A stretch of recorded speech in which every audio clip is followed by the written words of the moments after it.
ಕಳಸ KPS ಶಾಲೆಯಲ್ಲಿ 5 ದಿನಗಳ ನಲಿಕಲಿ ತರಬೇತಿಯನ್ನು ಕಳಸ ಭಾಗದ ನಲಿಕಲಿ ಶಿಕ್ಷಕರಿಗೆ ಆಯೋಜಿಸಲಾಗಿತ್ತು.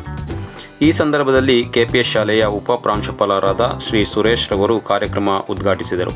ಶ್ರೀ ಶಿವಕುಮಾರ್ ಶಿಕ್ಷಕರು, ತರಬೇತಿಯ ನಿರ್ದೇಶಕರಾದ ಶಿವಕುಮಾರ್ LD, CRPಗಳಾದ ಶ್ರೀ ಗಿರೀಶ್, ಶ್ರೀ ರಂಗನಾಥ್, ಶ್ರೀಮತಿ ಸಾವಿತ್ರಿ ಮತ್ತು ಸಂಪನ್ಮೂಲ ವ್ಯಕ್ತಿಗಳಾದ ಶ್ರೀಮತಿ ಮಧು CK ಮತ್ತು ಸತೀಶ್ HR ಹಾಗೂ ಕಳಸ ವಲಯದ ಶಿಕ್ಷಕರು ಹಾಜರಿದ್ದರು.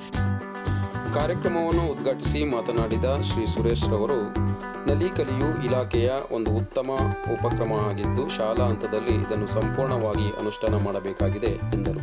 ತರಬೇತಿಯ ನಿರ್ದೇಶಕರು ಹಾಗೂ ಕ್ಷೇತ್ರ ಸಂಪನ್ಮೂಲ ವ್ಯಕ್ತಿಗಳು ಆಗಿರುವ ಶ್ರೀ ಶಿವಕುಮಾರ್ LD ರವರು ಮಾತನಾಡಿ, ನಲಿಕಲಿಯು ಒಂದು ಉತ್ತಮ ಯೋಜನೆಯಾಗಿದ್ದು ಮಕ್ಕಳ ಕಲಿಕೆಯ ದೃಷ್ಟಿಯಿಂದ ಸಾಕಷ್ಟು ಚಟುವಟಿಕೆಯನ್ನು ಅಳವಡಿಸಿಕೊಳ್ಳಲಾಗಿದೆ. ಈ ಎಲ್ಲ ಚಟುವಟಿಕೆಗಳನ್ನು ತರಗತಿ ಪ್ರಕ್ರಿಯೆಯಲ್ಲಿ ಅಳವಡಿಸಿಕೊಂಡು ಮತ್ತು ತರಬೇತಿಯ ಎಲ್ಲ ಸಂಪೂರ್ಣ ಆಶಯಗಳನ್ನು ಶಾಲಾ ಕೋಣೆಗೆ ಅಥವಾ ತರಗತಿ ಕೋಣೆಗೆ ಕೊಂಡೊಯ್ಯಬೇಕಾಗಿದೆ ಎಂದು ಮಾತನಾಡಿದರು.